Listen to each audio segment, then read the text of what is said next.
Hey y'all, Tim Rogers here with Dodgers 2080. Just wanted to get a quick video in before the week. It's a busy week, going to be moving, so not going to probably get too much content from me, but still appreciate you all taking a look and subscribing and following and checking out our pages. We do have other people working on some things, so hopefully we'll get some stuff in there. I just wanted to include in here a video that I took with Dodgers Nation with the most excellent Doug McCain, talking about the prospects that were added to the 40-man roster.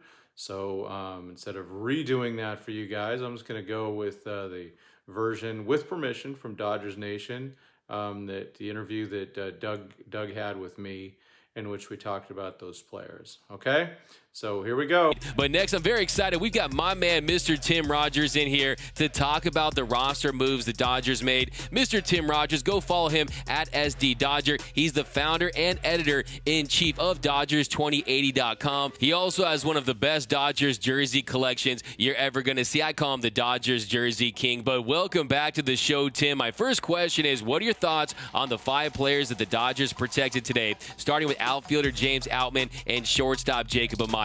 I was actually very, very happy that they protected those players. You know, as a hashtag prospect hugger, I worry about those guys getting drafted away. I think there was the most likely guy to be that would have been drafted would have been James Outman. His athletic ability is phenomenal. He's made a ton of improvement. You've seen his highlight catches, but with the bat, he's really come around and he's hitting the ball a lot better. We did see him a lot in spring training in 2021. I think he made more than enough impression on the Dodgers at that time for them to realize they need to keep him. Amaya had a tough year last year at the plate. However, he's probably the best fielding shortstop in the organization. He also has those intangibles. He's got leadership skills off the charts. I've actually seen him in action in the dugout when he was with the Quakes and I covered them. He commands the field, and so he's working on his swing. We do have something on Dodgers 2080 about Amaya, about how his swing has been evolving. He's trying to get more power, and so he's gone through the whole season of readjusting his swing.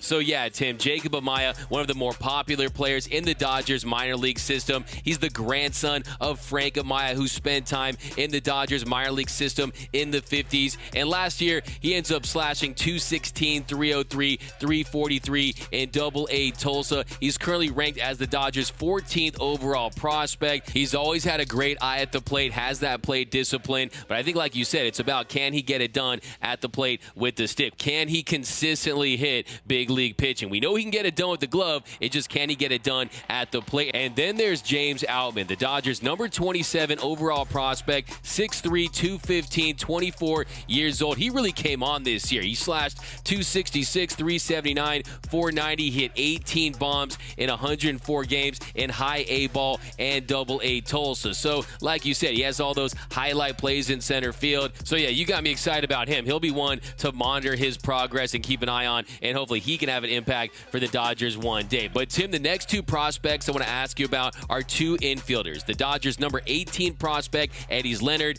and their 19th prospect, Jorbit Vivas. I know you have tons of insight on these next 2 guys, so tell me all about them. Eddys Leonard, and forgive me for maybe some mispronunciation of names, just going from what I've heard. Leonard he's a guy that, you know, a lot of us had barely even heard of. And he started the season kind of as not even, you know, probably as a backup with Alex DeJesus at shortstop. And he ended up playing a lot more shortstop than DeJesus by the time he was there. And he ended up getting a promotion at Great Lakes. He can play second, third, and short really well. And his hitting was really good. There's a lot of pop there. Vivas is a personal favorite. Good dude. I've met him, chatted with him quite a few times.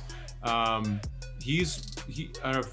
you olders, There's a guy that he reminds me of. He used to play with the White Sox. His name is Ray Durham, a little shortstop. Now Vivas is a little bit bigger, but Vivas has grown a lot in the last couple of years. I talked to him about that, and part of it just maturing, but there's a lot of hard work that's been into it. His hit tool is really strong. He doesn't strike out a lot. I think last year he only struck out 55 times, which is, for a full season, that's pretty darn good for anybody. It's a little bit old school. But he also added power, primarily second base and third base, but he can play shortstop, and he's played some outfield too this year. So if you look at both Leonard and Vivas, I see those as future Kike Hernandez type players. I don't know. It's going to be tough to, be that good defensively like Kike, but maybe better with the bat.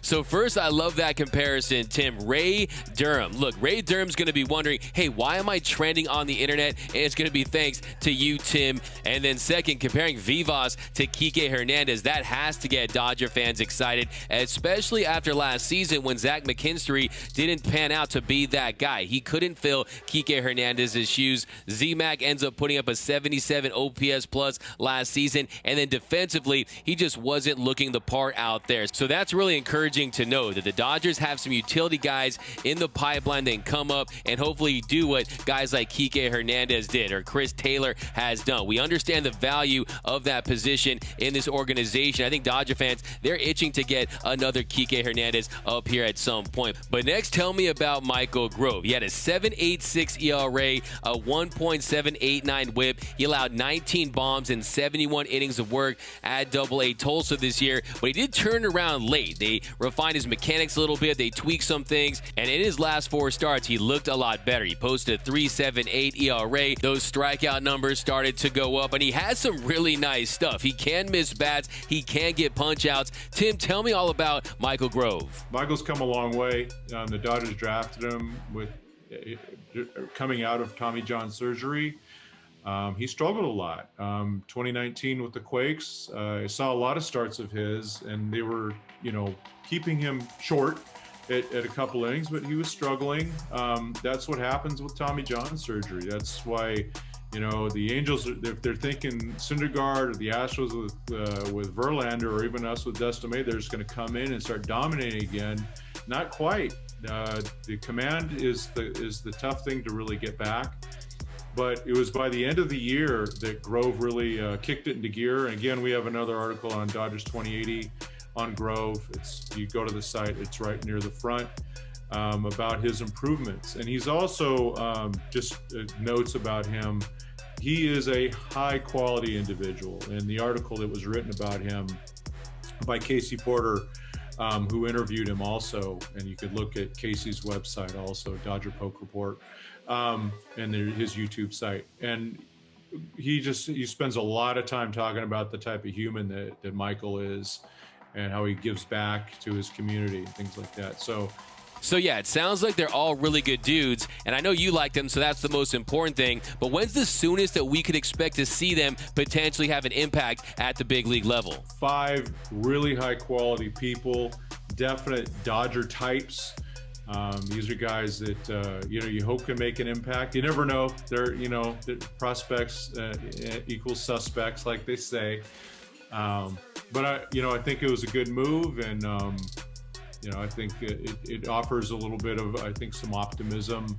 I don't know if any of them contribute quite in 2022, but 2023, 2024, watch out. Nice. So yeah, that seems like it's always the case when it comes to prospect. You have to have some patience. It's looking like 2023 at the soonest for these guys. But Tim, last question I want to ask you though is, were there any surprises with the moves the Dodgers made today? Not really. The one guy that, and I don't think he'll be drafted, was Robinson Ortiz.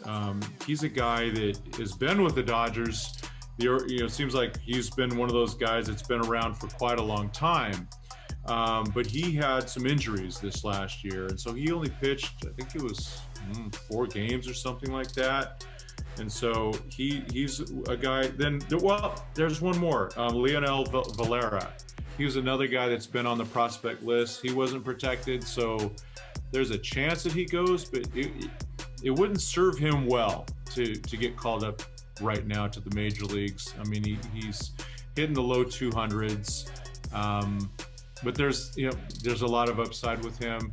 Watch Farhan come and steal him, and he turns into a superstar.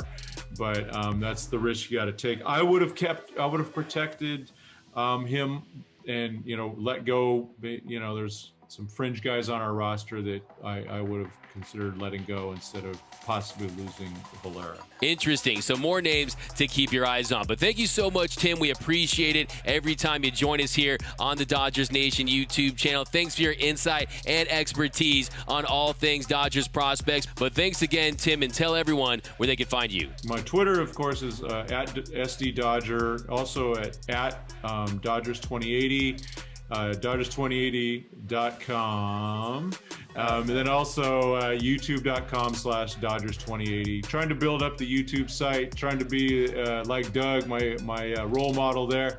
He's the guy, man. Thanks, Doug. I really appreciate it. Hey, you the man, Tim. I appreciate it. But like you said, go follow him at SD Dodger, and also go to his website, Dodgers2080.com, and subscribe to his YouTube channel. All right, so that's what I did the other night with Doug. Again, appreciate you guys watching, and we'll try to get as much as we can in during this moving week, and of course Thanksgiving week and Black Friday and all that good stuff. So please, again, like and subscribe. Follow us at Dodgers2080.com. You could follow my main Twitter account at SD Dodger, and then also at Dodgers2080. All right, thank you very much, and have a very good Thanksgiving, everybody.